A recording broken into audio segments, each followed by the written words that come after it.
আমি অনেকদিন ধরে এই লেখাটা দেখতেছি, লেখছে আল্লাহু আকবার, আর এই পাশে লেখছিল আস্তাগফিরুল্লাহ, মনে হয় সম্ভবত লেখছিল।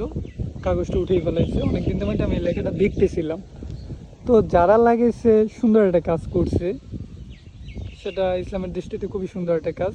যেমন আল্লাহু আকবার লিখছে, তারপরে এই পাশে আস্তাগফিরুল্লাহ লিখছিল, মানে লেখা পিনে মাইরা দিছে, পিন দিয়া গাছে মাইরা দিছে।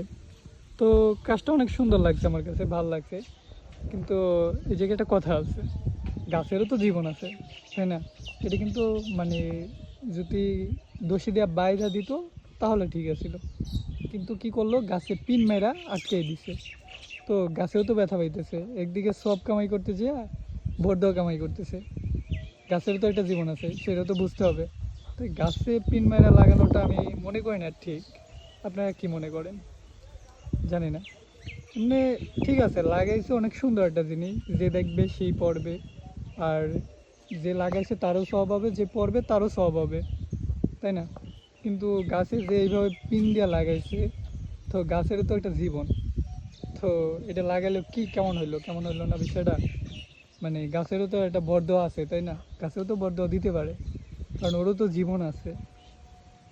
ওরে কষ্ট দিয়ে তো এটা লাগানোর কোনো প্রশ্নই ওঠে না। এটা আমাদের আরো ওদিকে অনেক গাছই লাগানো আছে, দেখলাম আমি রাস্তায় আসি তখন দেখছি আরো অনেক অনেক গাছে লাগানো, এইভাবে পিন দিয়ে আটকানো। তো পিন দিয়ে কেউ না আটকে আপনারা দড়ি দিয়ে বাইধা দিতে পারেন বা ঝুলিয়ে রাখতে পারেন ভালো মতো গিট দিয়ে, যেন না পড়ে। তাই আপনাদের কি মন্তব্য সবাই একটু বলবেন কমেন্টে।